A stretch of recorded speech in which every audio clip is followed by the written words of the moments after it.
Hello, everyone. Thank you for joining us tonight. This is the HOD webinar number 1 for summer games. My name is Steve Bennett. For those of you who don't know me, I think most of you do. Senior Director of Competition and Coach Development, and also with me is Mike Sarnowski, our Vice President of Sports Department. So, howdy, folks. Go ahead and get started here.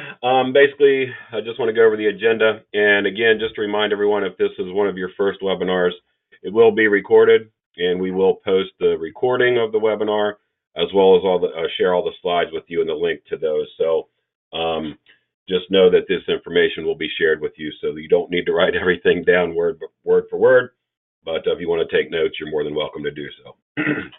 So again, during the webinar, if you have a question, you can go to the box that's listed there. You can either raise your hand, and either Mike or myself will be monitoring that, and we will unmute your phone. Or better yet, you can also go to the type question box, type in your question, and either Mike or myself will respond depending on the question and who's moderating at the time.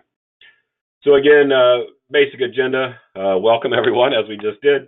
We'll go over some new maps. We do have some new things to share with you this year, some changes on locations, etc. Go over some basic updates, registration, the schedule, etc. And talk about any upcoming meetings, webinars, and then at the end we'll look at some more additional questions. So this first slide is basically just an overview of the Towson area. Tells you where the Towson Apartments, which is some of the housing areas. And again, just a basic overview of the campus. Things that are new for 2019. We are moving the bocce competition location, which I'll share with you in a few more slides in regards to where these things will occur. We are adding competition for swimming on Friday. The Olympic Park, which has been moved from the block party in lot 20 to 21. All of those activities will remain in the CQ Arena parking lot in lot 20. We are experiencing some challenges with the dining services for breakfast and dinners, so I'll explain that in a little bit as well. We have new housing locations, HOD meeting on Thursday leading up to the games, some healthy athletes information, family hospitality, location for parking for softball. That's basically due to the movement of the bocce competition. We have 2 volunteer check-ins, and we'll also talk about the enforcement of the new head coaches requirements for this summer games. And we also have a great resource page on our website for coaches and other individuals who want to check things out.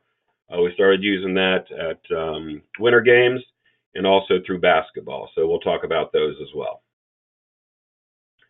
So here's the basic layout. I want to highlight some things. So again, for those of you who had participants in bocce, that was over in the soccer stadium. It is now moving this year to the Burdick Fields, which is right over where the swimming location has been and will again be this year. So the Burdick Fields will be the bocce location. We're working out the details with that right now. Athletics will stay the same. We will have some new housing facilities. 3 of those are located in this area. That's Barton Apartments, Douglas Hall, and Towson Run Apartments.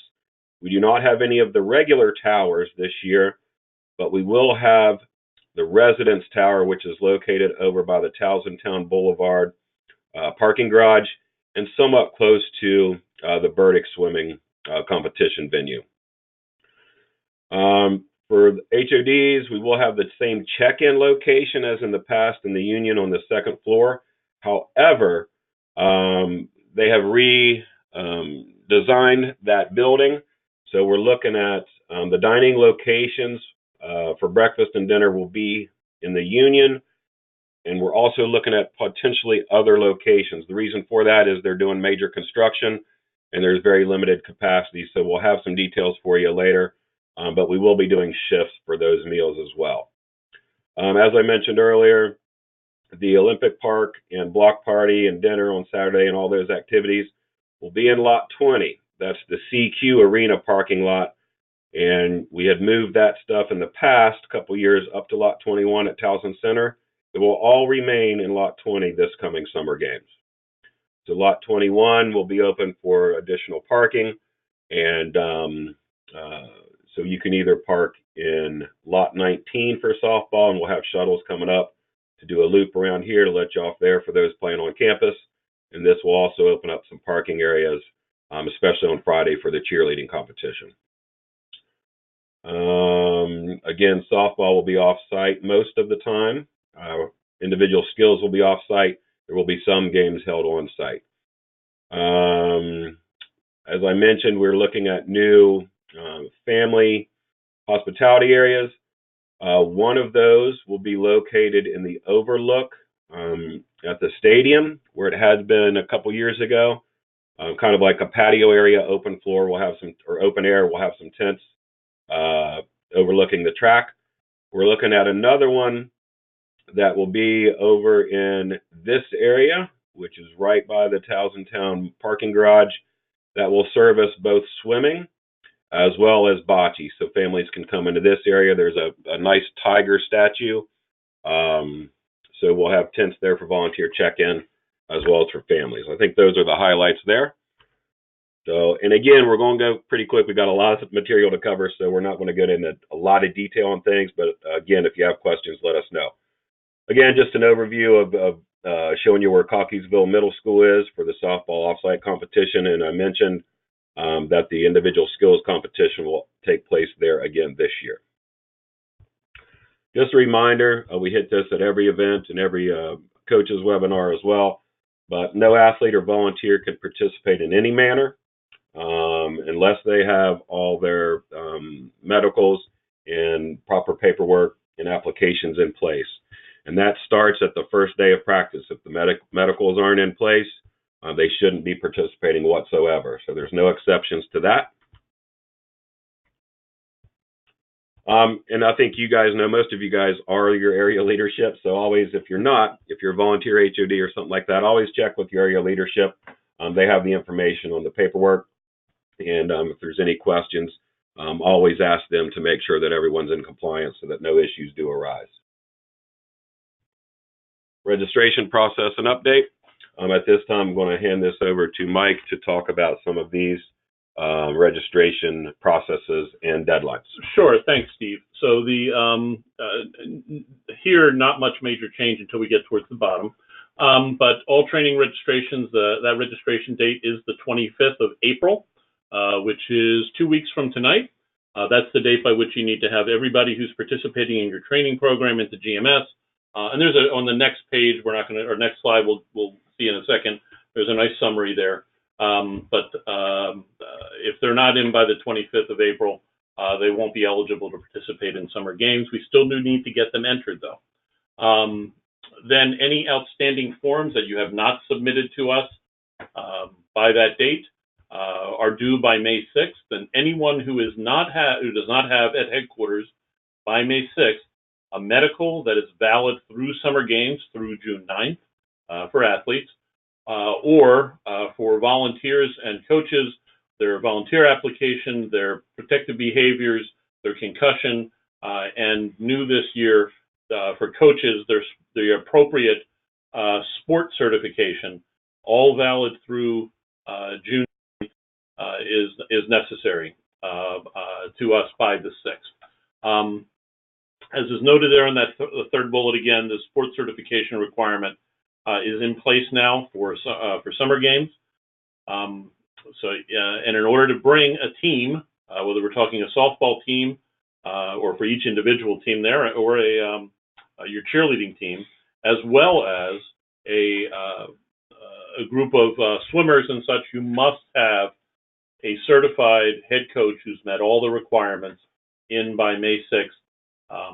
That way, there's it's not that last minute of who's good and who's not. That said, as we're rolling this out, it had been a requirement with a variation in terms of what the requirements were for that certification, but it had been a requirement and we had not vigorously enforced it. We will be enforcing it for summer games here. That said, if you have a unique or a challenging situation, because we are making this shift now, contact me directly, Mike Zarnowski, and we'll see what we can do. in those kinds of situations. Then the last registration deadline is the date by which all the competition information needs to be in, which is May 16th. And let's see, so if you have any chaperones or HODs that weren't added, you have until May 16th also to get those in. But do keep in mind, as is noted there, all of their forms have to be in at that same time as well. You can't submit a name for a chaperone on May 16th and then get their forms in later. It all has to be in there, so please do monitor that carefully. And then, as Steve had noted before, we have on-site registration on June 6th on the second level of the union, which is the same general area we've had it, even though we don't have all the spaces there.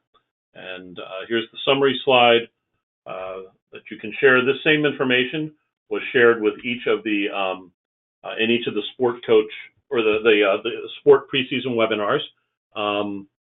Then as a summary on the next slide, I'm not going to read through it. We just talked through those things. This was a nice graphic of the coach development and education process.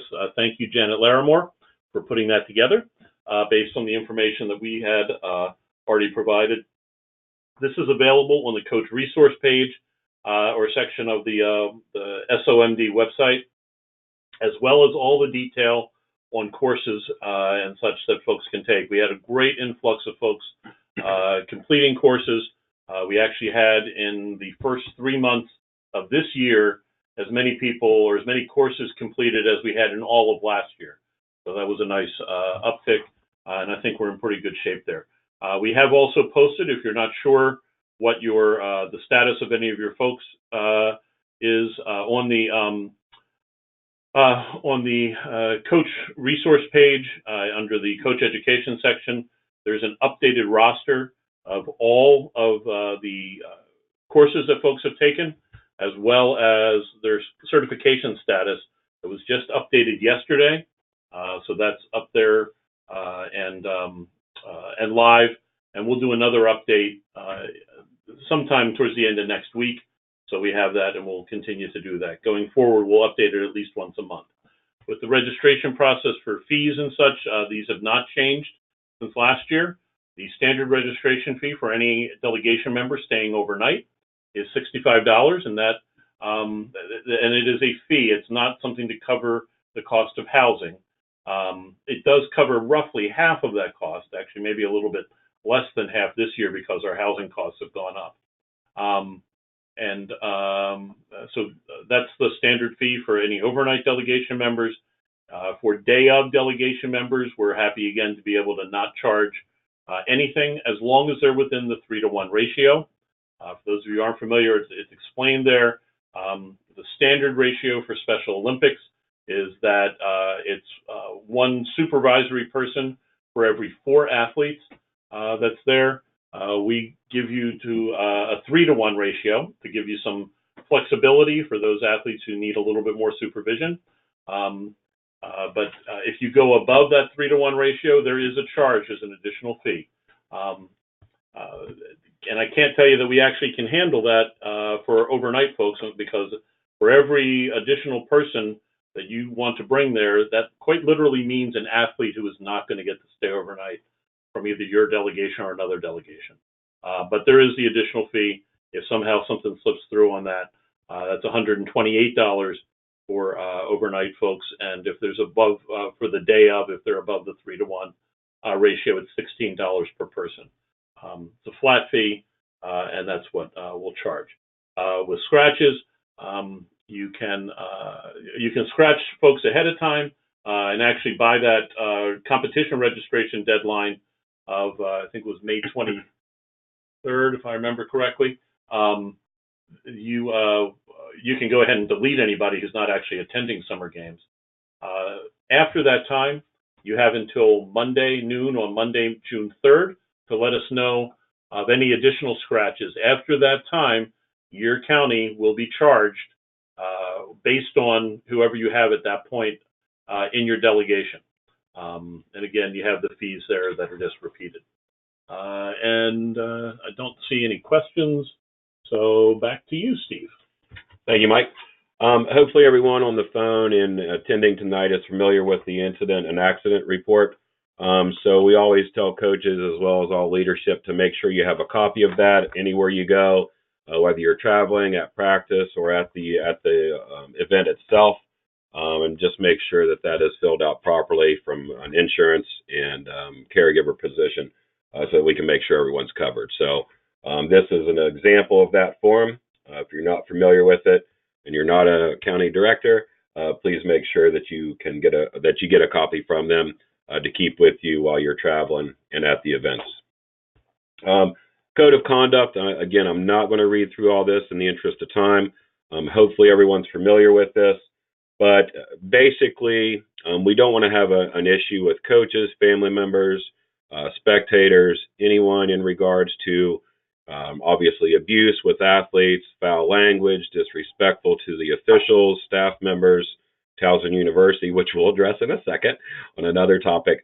But again, it's basically common sense, but we really do want to press this, and this is for your availability, so that you can refer coaches to this if there are any issues from any of your coaches, family members, etc. So again, this information will be shared with you so that you can use this as a resource. Obviously, like I said, abuse, but it's also for the health and safety of the athletes and everyone being in a leadership position to act in a professional and dignified manner so that we're setting a proper example for the athletes and partners and anyone in attendance to see that Special Olympics is a great organization to be a part of. Steve, just as an aside for folks, the codes of conduct as well as the full policy is available on the coach resource section of the Special Olympics Maryland website. So you can always go to that as well. So we talked about the coaches. We also had the family and caregiver code of conduct, which we have had some situations in the past couple of years at summer games where there have been some not so pleasant scenarios. So again, really share this with everyone that you can and just spread that message. We also have the volunteer code of conduct. So again, all these are available for you. Now, what we have done, we talked about the swimming competition being expanded to Friday this year. And a lot of thought, a lot of hours went into developing some processes and what we can do to alleviate some of the challenges. So I'll let Mike talk on some of the core issues and concerns. Okay, great. Thank you, Steve. And hopefully, none of this should be a surprise or new to anybody here on the call. We've been talking about this now since, right after summer games, and we rolled out the solution that we're implementing with area leaders back in November and such. So the core issue, there's actually three. One additional one was raised by Towson, and that is there was a concern, significant concern from a safety standpoint of overcrowding in the gym, which is the waiting area that we utilize for athletes or for swimmers before they go out to the pool and get into staging. In addition, the competition schedule has gotten extremely tight, which is great. That means a lot of our athletes are swimming a lot of events and swimming longer events, but it did lead to some significant challenges. Less so where that first item there is a significant safety concern. The schedule is less of a safety concern, but it does have a major impact on the event itself. And then it was raised with us, something Steve alluded to here, that we have had at Towson. They indicated there were some family members, they were certain they were family members, they were definitely with Special Olympics, who were, to put it pleasantly, were extremely rude and non-compliant when they were directed by Towson staff in terms of where they could and can't be and things, to the point where we cannot allow that to repeat. We have an exceptionally strong partnership with Towson.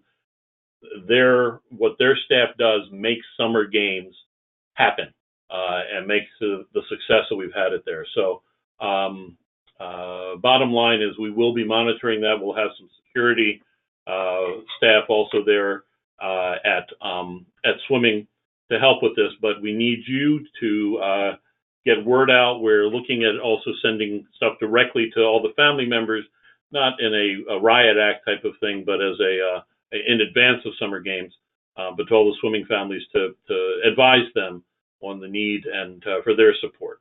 But anyhow, with all those concerns, we had great input from several different groups of volunteers, coaches, and such over a number of months. And there's a package of 4 solutions. Just highlighting there, one of the things we considered was potentially doing an allotment and cutting back potentially by 20 to 30% on the number of swimmers who are coming. We will not be doing that. We have implemented what we're calling a quasi-allotment that initially caps everybody's maximum number of athlete entries for swimming to what they had at last year's summer games, or what they registered at last year's summer games. There is the possibility to add or to request additional spots if your program's grown. We went through the process with that with the swimming coaches, but we are implementing that. The key thing here with this one is we're confident that with some of the other changes, we've addressed that the safety concern of overcrowding can be addressed with all this. But we want to be safe, and we want to be sure that we don't have a big influx and basically undercut those efforts. So that's why we have this what we're calling a quasi-allotment, again, capping those numbers. The second component is competition on Friday, as Steve indicated. Those are including the fundamental events, which are the assisted swims, unassisted swims, kickboard, flotation, also adding in the 25 free and backstroke. I think we actually pulled the 400 free. This slide was from the swimming preseason webinar, which was about a month ago, and I think we ultimately pulled that. But also the 4x25 freestyle. So those events will all be held on Friday, and again, folks have been informed of that. They can, if athletes are only in those events on Friday, and they don't have any competition on Saturday or Sunday, they are certainly welcome to come back to campus or stay if you wish to utilize, have them staying overnight. They can participate in all the other aspects of all the other components of summer games. What it does mean, though, also is that anybody where folks who are in cheerleading have previously been able to be in events in cheerleading and then also be in events in swimming. If the athletes are entered in those events, those fundamental events that are offered on Friday, they cannot be in both. They would have to make a choice. If they're only doing swimming events that are contested or held on Saturday or Sunday, that won't be a problem. They can still do cheerleading in those sports. It does not affect cheerleading and track or cheerleading and bocce or softball.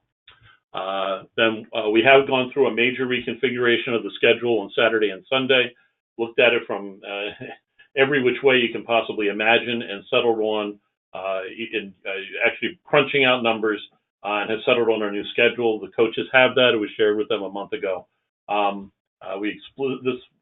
This text was pulled from some things we were considering, but we did look at gender, age, so on down the line, and that's all settled, and we have that set.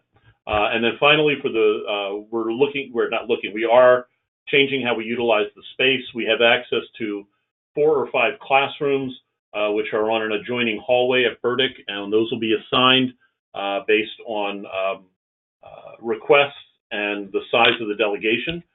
We can only, there are obviously numbers of athletes or people that are a limit in terms of how many can be used in each classroom. So unfortunately, the rather large delegations will not be able to utilize them, but they would be assigned a specific delegation would be assigned to a specific classroom, and they would have that for Saturday and Sunday. It's actually a pretty nice, pretty sweet deal or opportunity, I think. It's a little quieter there, and it can work well.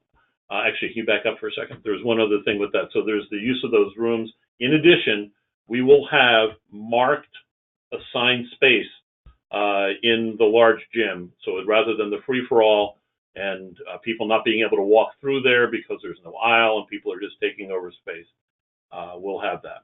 Lastly, I think it's on this slide, we will be providing the chairs for all the delegation members. folks will not be able to bring in their own chairs, or as someone did last year, a hammock. They will not be able to bring those in.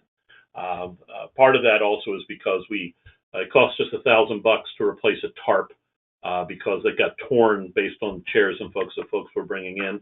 So we will be providing those, and we will again be marking out with tape where folks can and can't be.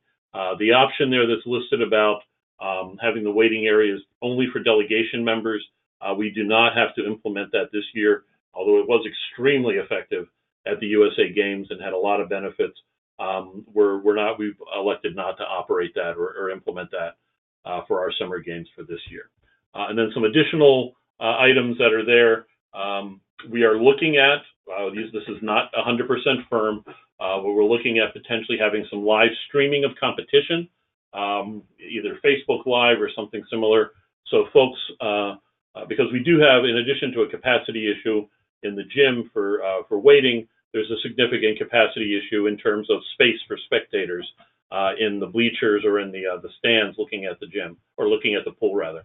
So we're looking to find ways to encourage folks to go about and move, and if they can watch the competition on their phone, we're hopeful that that will help a little bit with that. Zach Cintron, who is our staff lead for swimming, is working with some areas to create some regional competitions. This is looking further down the line, because at some point we will need to implement an actual allotment, and we want to have a regional level of competition. That's a great culminating event for those athletes who do not get to move on to summer games.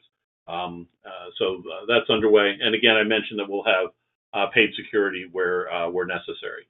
I think that, the next slide was, this again was shared with the swimming coaches a month ago. This is the initial allotment for athletes. This is, it doesn't count unified partners, it doesn't count coaches. They're all kind of building off of that, but this is the number of athletes that are assigned.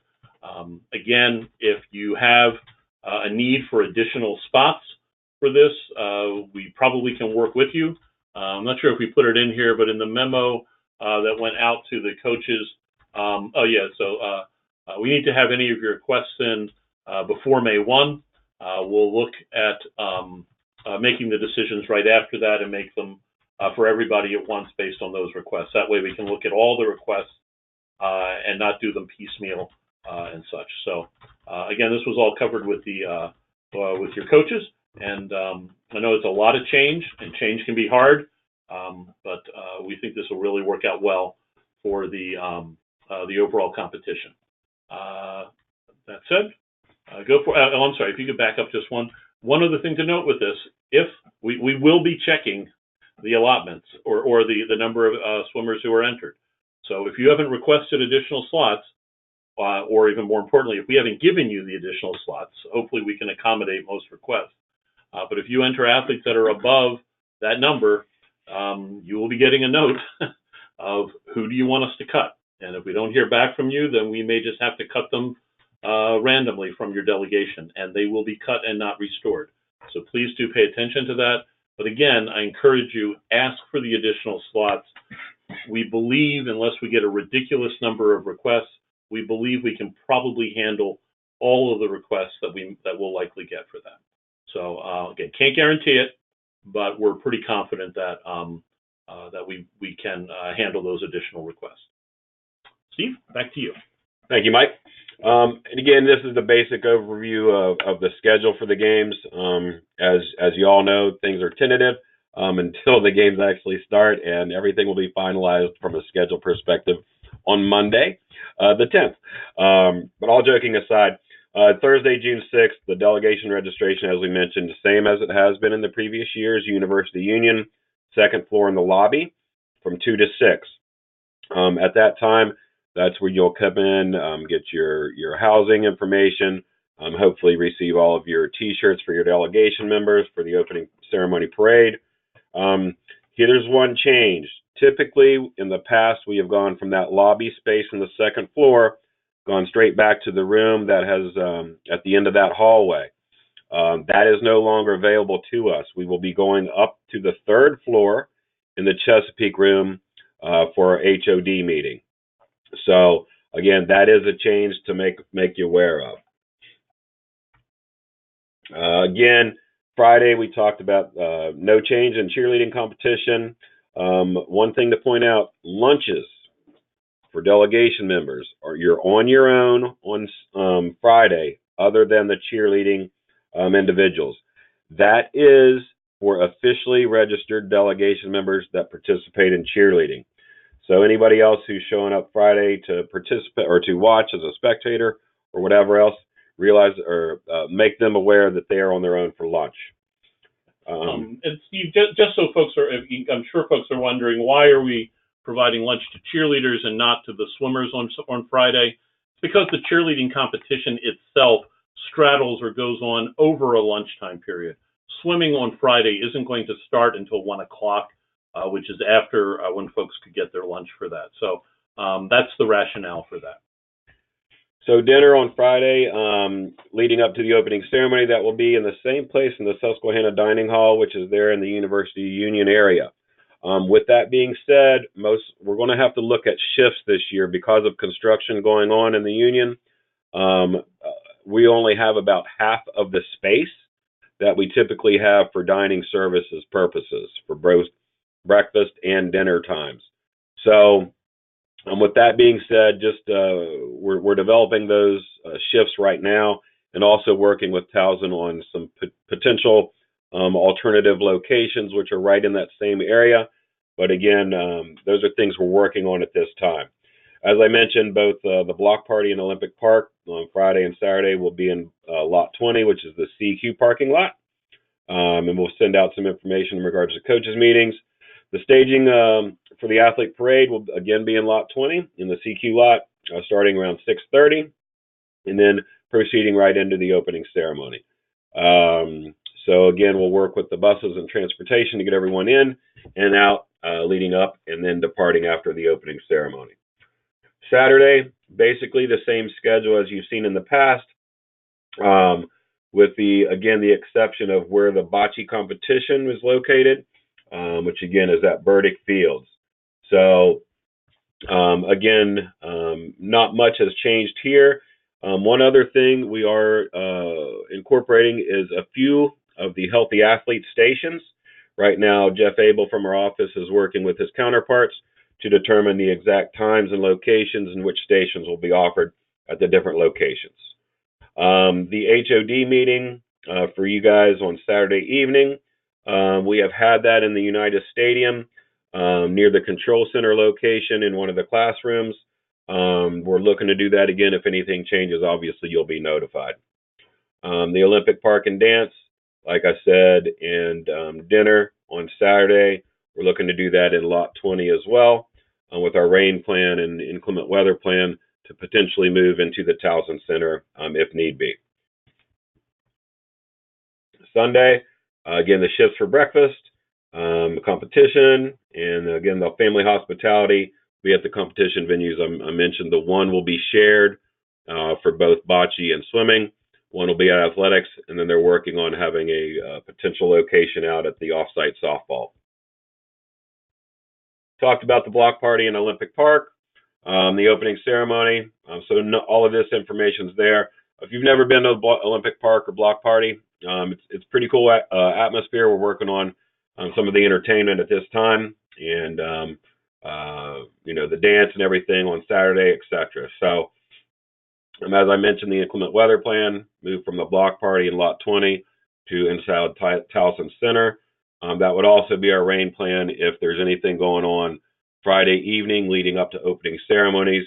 We'll look at doing some staging in Towson Center and work out the logistics of getting everyone into CQ for the opening ceremony. Let me back up. One of the things we do need to know from you guys is by June 3rd, if you could let us know how many members of your delegation plan to attend the opening ceremony, and also if there's any individuals who have mobility challenges, so that we can make sure we do a seating chart, and without your cooperation, it could be a mess. So we appreciate your help with that to make sure we have enough seats, and we can plan that out for the parade to get everybody in and seated in a quick manner, and also make accommodations for anyone who has some challenges with mobility, whether it's walkers or wheelchairs or anything like that. Just let us know, and we can all work together to make that happen.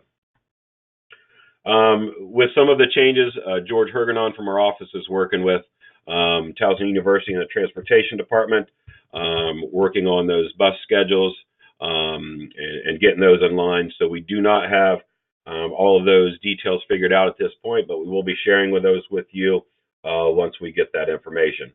So again, there will be the basic shuttle runs throughout campus, making stops at the different housing facilities and the different activities and competition venues throughout the weekend.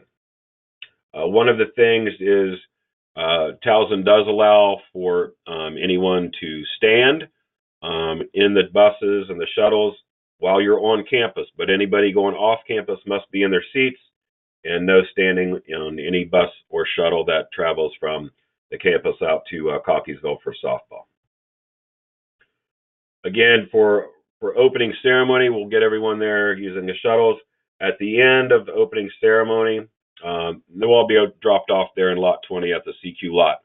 At the end of the ceremony, typically what we've done in the past, and it seemed to have worked well, is announce departures by delegations based on where they're housing for the weekend. So we'll be working on that again to get everybody in and out and back to your housing so that everybody can get their proper rest, get ready for competition on Saturday morning. So we have the Olympic Park and Victory Dance. We talked about that. We're looking at a movie night. The dance demonstration is to be determined at this point.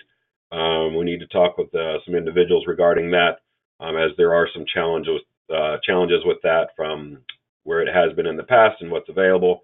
So we're working on that currently. I am sorry to announce that we do not have a theme for the dance on Saturday, but once we get that figured out, we'll let everyone know, so that I know that a lot of the athletes and coaches, etc., like to dress up accordingly and have a great time at that. Once again, we are offering our Young Athletes Program, or YAP, at Towson Center on Saturday between the hours of 10 and 1. Again, if you're not familiar with that, hopefully everyone is, but if not, it's a great activity for the kids from age 2 to 7 in that age range, whether they have an intellectual disability or not. So come on out, have a good time. It's just a great motor skill development, and really cool to see the young'uns get out there and have a good old time. So if you haven't seen that, it's a blast. Highly recommend checking that out. As I said, we're working on the Healthy Athletes information, and once we get it, we'll let you know. Family Services, as I mentioned, will have at least 2 locations, the one over by Burdick, one at the stadium. Family Reception, still planning to do that on Saturday evening during the dance time. We're looking at CQ Arena where it has been in the past, and if we have to move that, we'll let everyone know. And again, we're looking at offering merchandise throughout the weekend, so be ready for that, and let the family members know that there'll be some good memorabilia for them. Meals, we talked about that. However, what I really want to stress is look for the shifts and share that with your coaches. Obviously, we are going to take into consideration the events, the transportation, the competition schedules, as well as the delegation numbers. So it may be by delegation, it may be by sport.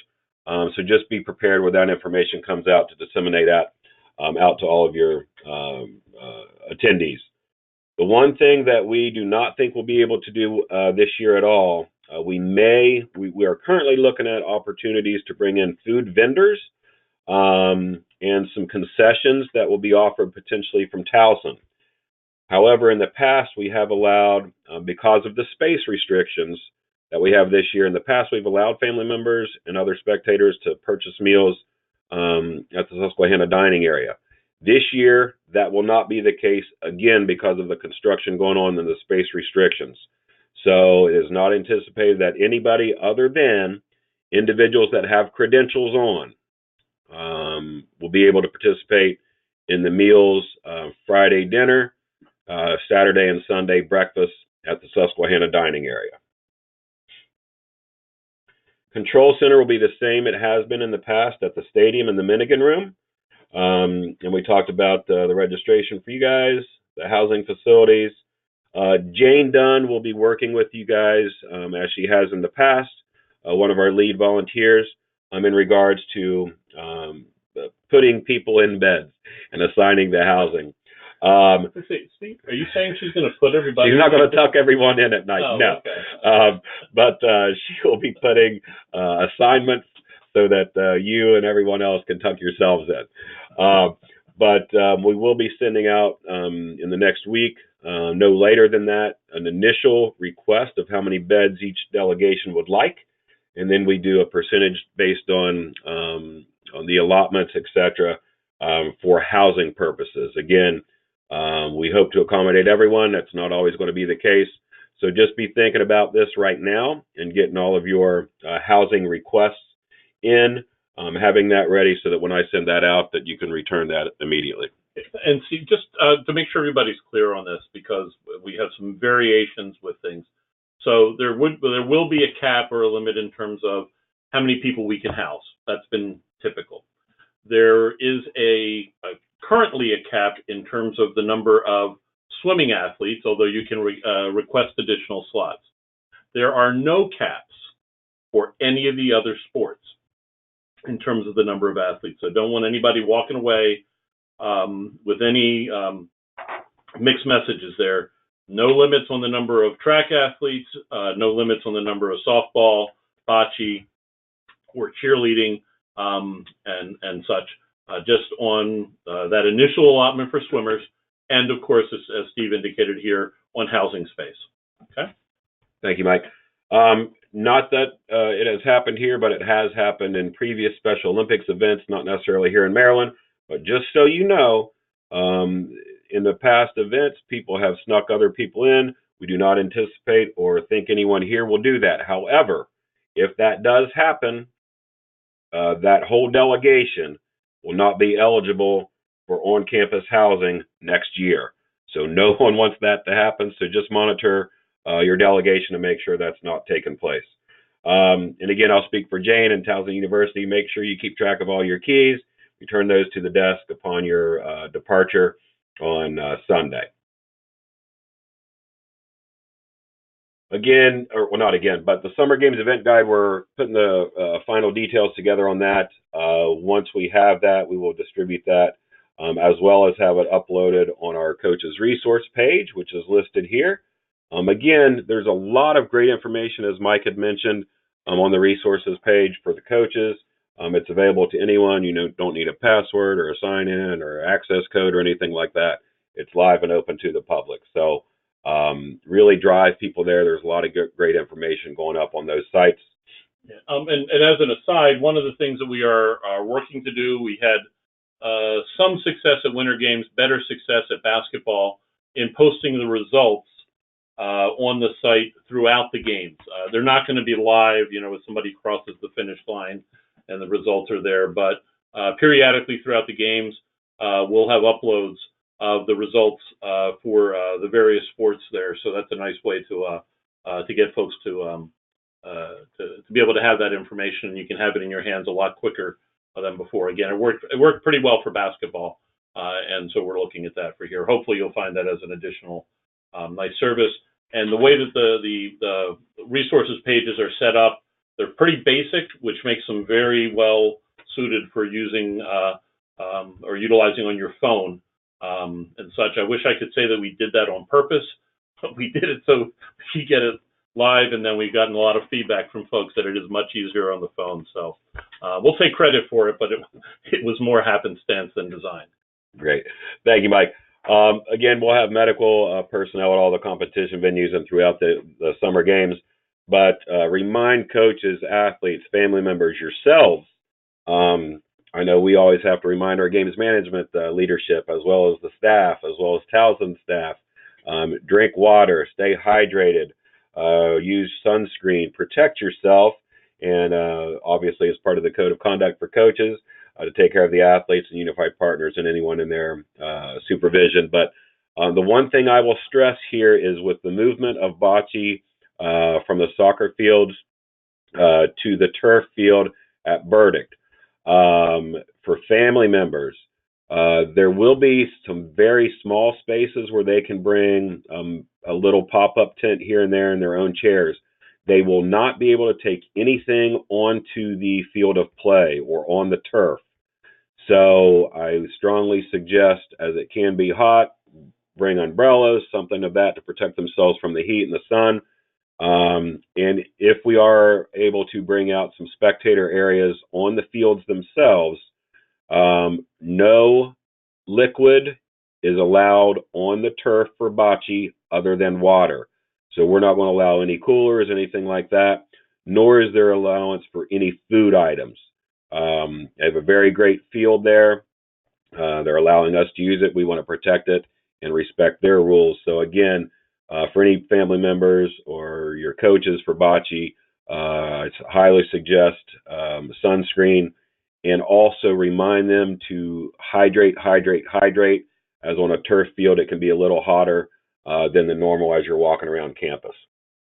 Weather, again, we'll communicate with you guys as HODs as we continue to monitor the weather leading up to the games and actually during the games. If you remember, was it last year where we had a little delay with the rain and lightning and all that, or was that 2 years ago? It happens off and on, whenever it was. Yeah, so when we did that, we communicated to everyone. We had our venue leads do the emergency evacuation of the site. So that all seemed to go well. But again, just know that we continue to monitor that, also working with Towson staff, and I will notify everyone of those situations. Here's a list of all of the upcoming pre-competition webinars for the different sports. As you noticed, the second webinar for the heads of delegation has been scheduled. I have not set up the link yet, but I will send that out to you guys once I get that up and running. And again, Thursday is our face-to-face, live in-person meeting with everyone. But in case someone's running late or emergency happens or whatever, we do plan to have a conference call-in option with the number and the code is listed there.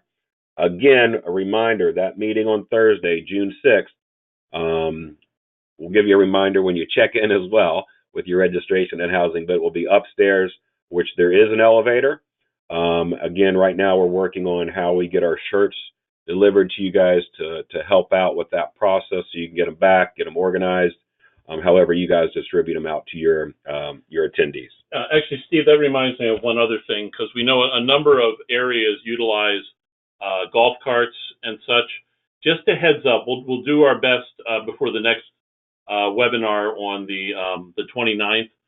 But given the construction, so for example, the level of the Susquehanna room at the University Union, that back patio, which went over towards the Glen complex. Now, we're not using the Glen complex, but anyhow, that's all under construction. So the routes that you can take and how you can get around on campus are going to change significantly if you're in a golf cart, at least on the Union side of campus. So look to that.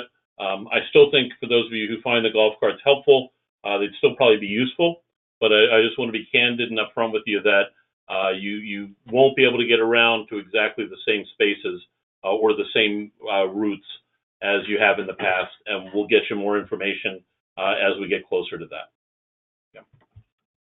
Thank you, Mike. And again, here's some resources as we listed once again, the coaches resources page, as well as an email for general submissions for anything leading up to the games, as well as our sports directors. For swimming, you have Zach Centron. For softball and cheerleading, Melissa Anger. Ron Freeman, who I'm sure those of you who are involved in athletics or track and field are familiar with him. Obviously in the Baltimore City and Baltimore County area, you are. He has been involved with athletics for many years as a volunteer and also as a staff member. He will be available there. And we're looking at hiring a sports director to take on those two sports. You can direct any questions regarding those sports specifically to me, while Kendall has had her last day today. She is hopeful that she'll return to help out with the bocce competition, but not knowing what her new job will entail and her time commitment, we don't want to promise anything, but we are hopeful that she will come back. So again, we also have my information there and Mike's. Hopefully everyone has Mike's information, but we will send this information out so you guys all have this moving forward. If you do know anyone who's interested in the sports director who you think would serve in that capacity, that has been posted on Indeed.com, and you can Google Special Olympics or in Maryland. It's also on our website under the in the contact section. There's a employment openings or opportunities there that has all the information too. If you know of anyone who might be interested. And I think that's all the information we had to share with everyone this evening. Again, we've got a few minutes here left. Want to be respectful of everyone's time.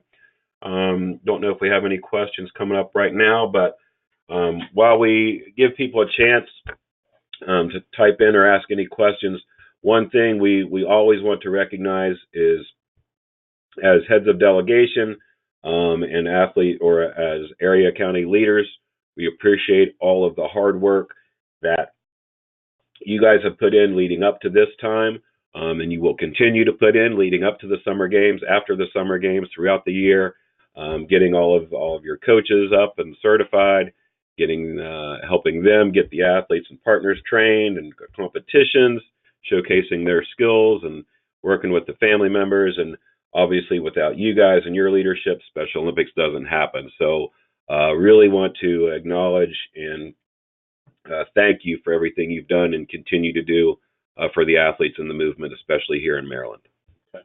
So, Steve, I don't see any hands raised or questions being asked. So I think that says either we answered everybody's questions or we just overwhelmed everyone with information, and they'll have more later. But thank you, everyone, and appreciate your attention, taking time out this evening.